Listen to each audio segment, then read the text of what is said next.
sid waxa imaadeen dabdamiski waxa la korayaa guriga jiingadiisa kore sida muuqaalka ku muuqato waxaan rabaa dabkii in la damiyo waxa aad u dadaalay dadka xaafadda oo runtii ka geystay muxuu ahaa gacan weyn hadda waxa yimid baabuurka dabdamiska iyo shaqaalihiisa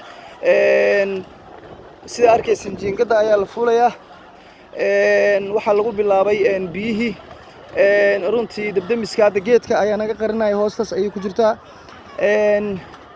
dadka xaafadda waa la soo sikiyay oo waa laga soo sikiyay inkastoo qaarkood ay u dhow yihiin ay joogaan laakiin inta badan dadkii waa la kala buriyay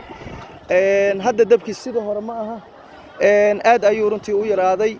dadka xaafadda ayaana ka geystay gacan aad iyo aad u weyn runtii dariska ayaa aad ugu soo gurmaday guriga dabkana xooggiisa waxaa damiyay dadka xaafadda gudahana runtii hadda waxaa yimid dabdamiska sida aad arkaysaan muuqaalka idin muuqdo jiingada korkeeda waxaa koray shaqaalihii dabdamiska runtii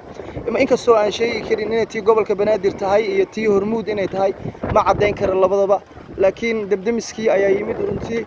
meeshan looma dhawaan karo inay yimid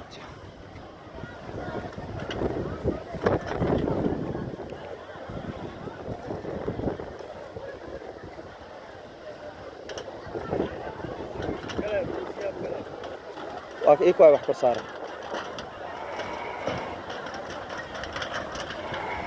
سida ni muuqato wuxuu idin tusayaa qaabka runtii dabka uu gaaray jiingada ayuu ku kor socdaa inkastoo waa aqoon isaga uu leeyahay aniga ma naqaan laakiin waxa u dareennay in dabka uu raadinayo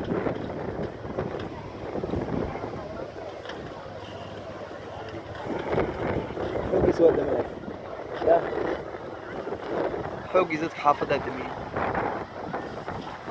هذا الباب هذا قيبتها اسو غدها هذا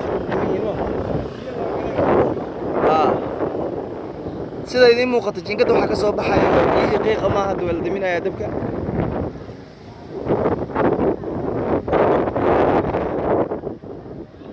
dadka tii Hormuud miya ama tii gobolka way baasha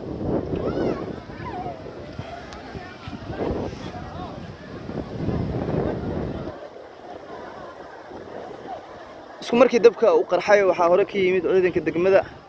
runtii albaabaha hore guriga ka istaagay si dadka ay kala badbaadiyaan inay gudaha u sii galaan maanta ay tahay maalin khamiis ah oo dhalinyarada runtii waxbarashadooda ay dugsiyada ay fasaxiyeen sidaas waxa runtii isugu yimaadeen dhalinyarada aad ay runtii u saacideen dabka badankiisan waxa damiyay dumarka xaafadda iyo dhalinyarada oo runtii si hagar la'aan ahayd runtii dabka inuu sii fifo saa arkaysiin guriyaha ka dambeeya waa guriyo jiingada uu ka hooseeya guriga ayaa sareeya si uu gaarin waxa aad u dadaalay dhalinyarada iyo runtii dumarka xaafadda oo isugu tageen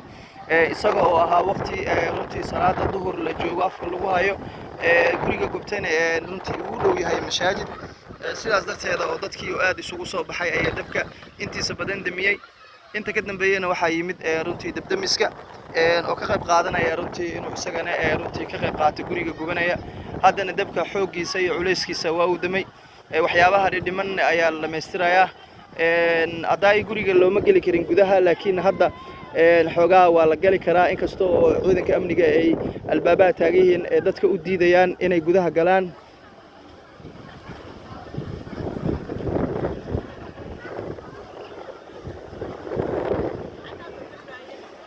runtii waa lagu guuleystay dabkaana in la damiyo waxaan dhihi karnaa waxa xooggiisa ku guuleystay dadka xaafadda Allah ayaa mahad leh oo runtii isagoona qof naf ah runtii waxba ku gaarin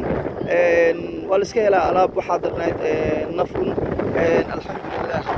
Allah ayaa ku mahadnay xaafadda